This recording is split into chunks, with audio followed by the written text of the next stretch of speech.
नमस्कार मुलांनो, माय scholar point YouTube channel मध्ये तुमचं खूप खूप स्वागत आहे। चला, स्कॉलरशिपचे पण परीक्षेचे फॉर्म भरायला सुरुवात झालेली आहे। स्कॉलरशिपच्या परीक्षेची पण तयारी करणं गरजेचं आहे। त्याचबरोबर नवोदयची परीक्षा पण जवळ आलेली आहे, त्यामुळे जास्तीत जास्त सराव करा। आपण जास्तीत जास्त गणिताचे व्हिडिओ त्यामुळे बनवत आहोत की जेणेकरून तुमचं जास्तीत जास्त सराव होईल आणि तुमचे मार्क कमी होणार नाही।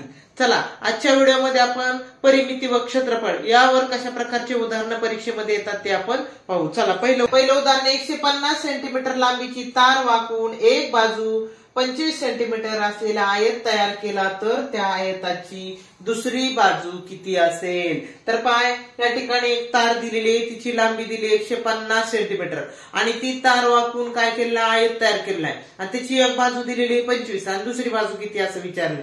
पहिला तारेची लांबी किती आहे पहा, 150 सेंटीमीटर। अशा प्रकारची तार आहे आणि ती तार वाकवून एक आयत तयार केलेला आहे, पहा आयत। तर पहा, आयताची एक बाजू दिलेली 25, तार वाकून म्हणजे 25 म्हणल्यानंतर दुसरी समोरची पण 25 असेल। 25 आणि 25 किती झाले, 50 झाले।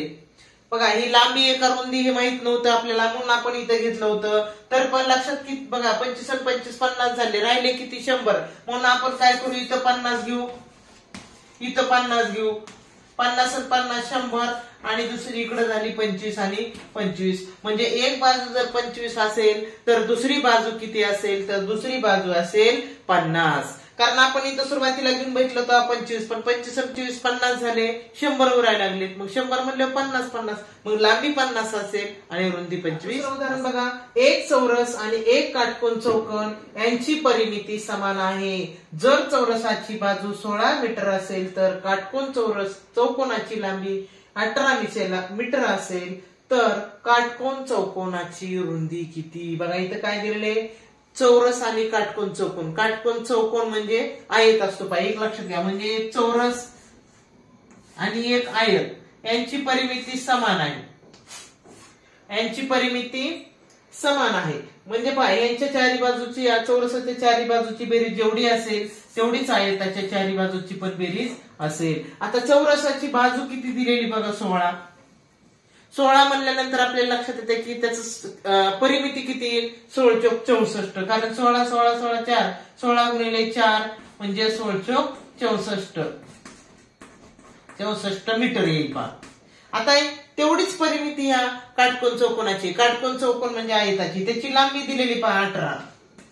आता एक बाजू 18 तर दुसरी पण 18, म्हणजे 18 18 36 झाले। मग ह्याच्यातून आपण 36 वजा करू, 64 वजा 36 28 उरले। 28 म्हणल्यानंतर रुंदी, त्याची दोन्ही रुंदी समान असतात, म्हणजे इकडे 14 आणि इकडे 14, म्हणजे आयताची रुंदी किती येईल, तर आयताची रुंदी म्हणजे त्या काटकोन चौकोनाची रुंदी येईल 14 मीटर। चला, पुढचं उदाहरण बघा, ज्याची परिमिती 48 आहे अशा चौरसाचे क्षेत्रफळ किती? चौरसाची परिमिती दिलेली आहे आणि त्याचं क्षेत्रफळ विचारले। परिमिती दिल्यानंतर चौरसाची बाजू काढायची आणि नंतर त्याचं क्षेत्रफळ काढायचं। आता चौरसाची परिमिती आहे 48, म्हणजे चारही बाजूंची बेरीज झाली 48। मग ती बाजू किती? मग चौरसाची बाजू बरोबर चारही बाजूची बेरीज 48, मग एक बाजू किती म्हणून त्याला 4 ने भागू आपण, 4 1 4 4 2 8, म्हणजे चौरसाची बाजू बरोबर 48 सेंटीमीटर। बघा, म्हणजे ही झाली परिमिती आणि त्याची काय झाली, बाजू झाली 12 सेंटीमीटर। आता त्याचं क्षेत्रफळ किती विचारले। आता क्षेत्रफळाचं सूत्र काय, चौरसाचे क्षेत्रफळ बरोबर बाजू गुणिले बाजू म्हणजे बाजूचा वर्ग। चौरसाचे क्षेत्रफळ बरोबर बाजूचा वर्ग म्हणजे 12 गुणिले 12, 12चा वर्ग म्हणजे 12 गुणिले 12, 144 चौरस सेंटीमीटर। बघा, हे कधी कधी काय केलं जातंय माहिती का, सेंटीमीटर असं दिलं जातंय आणि त्याच्या पुढे त्याचा घातांक 2 दिलं जाता येईल. 8 मीटर लांब व 5 मीटर रुंद अशा खोलीच्या जमिनीवर 20 बाय 20 सेंटीमीटरच्या किती फरशा बसतील. ज्यावेळेस असं फरशीचं उदाहरण येतं किंवा एखादी जमीन आहे आणि जमिनीचा जो चौरसाकृती भाग असेल किंवा आयताकृती जमिनीचा तुकडा असेल त्याच्यामध्ये मुरुम पसरवायचा आहे, त्यावेळेस त्याचं अशा वेळेस काय करायचं, ज्यावेळेस फरशी बसवायची मुरुम पसरायचंय अशा वेळेस त्याचं क्षेत्रफळ काढायचं. कारण मधल्या भागामध्ये जेवढं आहे त्यावेळेस क्षेत्रफळ काढायचं आणि जर बाजूनी कुंपण घालायचे तार हे करायचे त्यावेळेस मात्र त्याची परिमिती काढायची. एवढं लक्षात ठेवायचं. कधी पण परिमिती आणि क्षेत्रफळामध्ये बऱ्याचदा मुलं गोंधळ करतात. परिमिती म्हणजे फक्त बाजूबाजूने असते आणि क्षेत्रफळ म्हणजे मधल्या भागामध्ये जे काही फरशी बसवायची असेल मुरुम अंतरायचा असेल त्यावेळेस त्याचं क्षेत्रफळ काढायचं. मग इथं फरशी बसवायची म्हणजे मधल्या पूर्ण भागामध्ये बसवायची म्हणून त्याचं क्षेत्रफळ काढायचं. बघा आता खोलीचं क्षेत्रफळ काय 8 मीटर व बघा त्याची लांबी दिलेली 8 मीटर आणि रुंदी दिलेली 5 मीटर.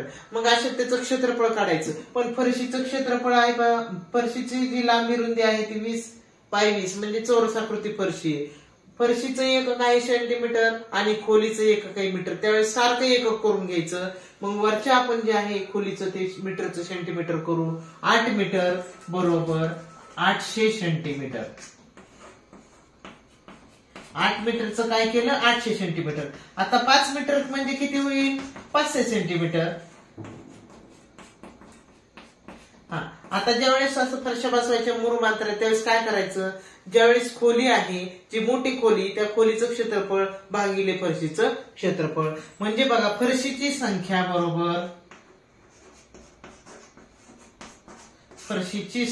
बरोबर ज्याच्यात फरशा बसवायच्या त्याचं क्षेत्रफळ अगोदर वर मांडायचं आणि फरशीचं क्षेत्रफळ खाली मांडायचं. बघा खोलीचे क्षेत्रफळ छेद फरशीचे क्षेत्रफळ.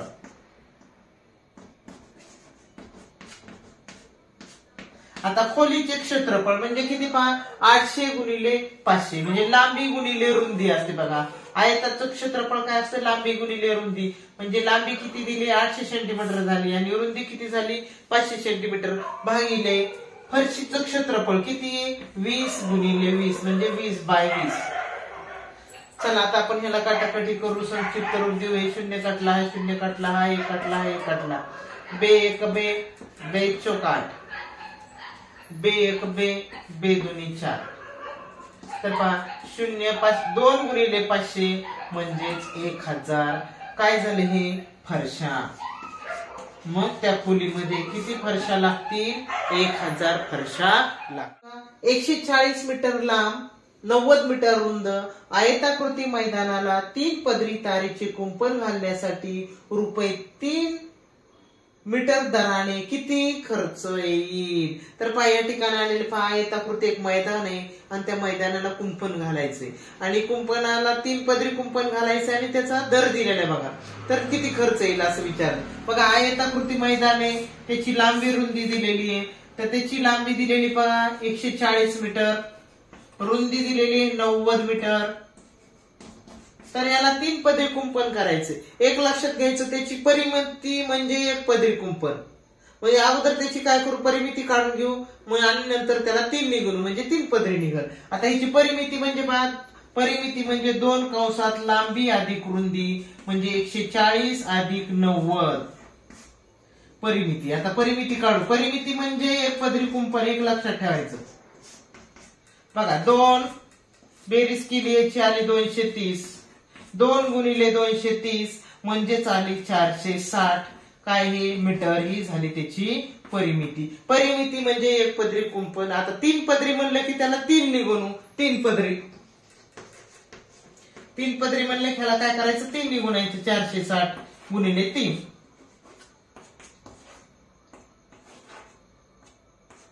1380. हे झालं त्याचं काय 3 पदरीची लांबी झालेली पहा. आता आपल्याला दर दिलेला आहे की दर चौरस मीटरला किती 30 रुपये खर्च आहे. मग एवढ्या ह्याला किती होईल. मग बघा खर्च किती होईल मग काढू आपण.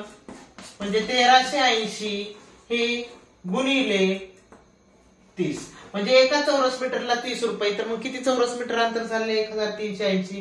गुणाकार करू आपण 0 0 दोन्ही तसेच 8 24 उरले 2, 3 त्रिक 9, 2 11 शिला एकाचा हातच्याला 1, 3 1 3 आणि 4.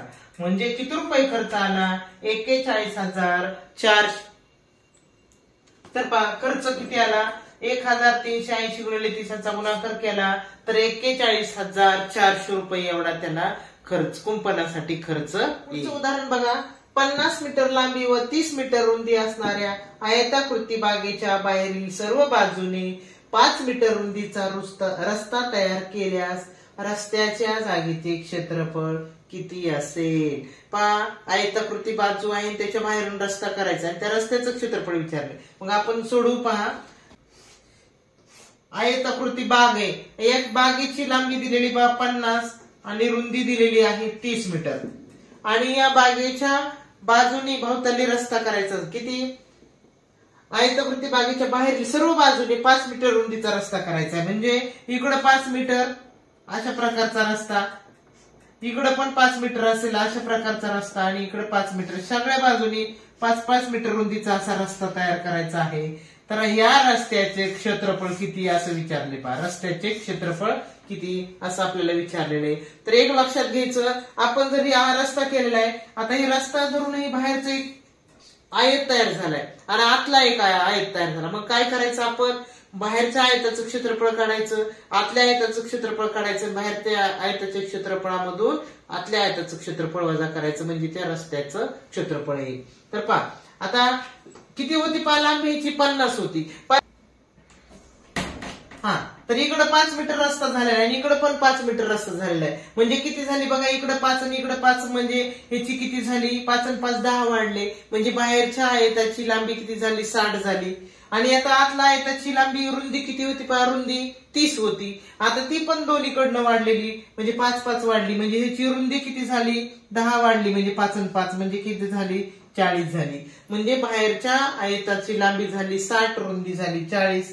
आतल्या आयताची लांबी झाली 50, रुंदी 30. आता दोन्ही आयताचं आपण क्षेत्रफळ काढून घेऊ. तर पहा, बाहेरच्या आयताचे क्षेत्रफळ, बाहेरील आयताचे क्षेत्रफळ बरोबर लांबी गुणिले रुंदी. लांबी गुणिले रुंदी म्हणजे L गुणिले B. म्हणजे लांबी किती बघा? 60 गुणिले रुंदी किती? 40. तर किती आलं? 24 चौरस मीटर. हे झालं बाहेरील आयताचं क्षेत्रफळ. आता आतील आयताचं क्षेत्रफळ काढू. आतील आयताचे क्षेत्रफळ बरोबर, आता आतल्या आयताची लांबी किती आहे? 50. आता हे सूत्र तेच आहे, लांबी गुणिले रुंदी म्हणजे 50 गुणिले 30. 0 0 तसेच मांडले, 3 15 चौरस मीटर. आता काय करायचं? बाहेरच्या आयतामधून आतल्या आयताचं जर क्षेत्रफळ वजा केलं तर रस्त्याचं क्षेत्रफळ येते. पहा, बाहेरील आयताचं रस्त्याचे क्षेत्रफळ बरोबर रस्त्याचे क्षेत्रफळ बरोबर 2400 वजा 1500. तर त्याचं आलं बघा 900 चौरस मीटर. पर्याय क्रमांक 4. तर पहा विद्यार्थ्यांनो, क्षेत्रफळ आणि परिमिती याच्या घटकावर अशा प्रकारचे उदाहरणं स्पर्धा परीक्षेत येतात शकतात. तर आपण जास्तीत जास्त जितका सराव कराल तितकं तुम्हाला जास्त प्रॅक्टिस होईल आणि जे अचूक गणित तुम्हाला येतील आणि मार्क जाणार नाही. तर पहा, व्हिडिओ शेवटपर्यंत पाहत चला. प्रत्येक घटकावर आपण व्हिडिओ बनवलेले आहेत आणि प्रत्येक नवोदयच्या तर स्वाध्याय पूर्ण सोडून दिलेले आहेत. यानंतर आपण स्कॉलरशिपचे पण सगळे स्वाध्यायाचे व्हिडिओ बनवणार आहोत. तर व्हिडिओ शेवटपर्यंत पहा आणि आवडल्यास लाईक करा आणि इतर मित्रमैत्रिणींना शेअर करा, सबस्क्राईब करा. धन्यवाद.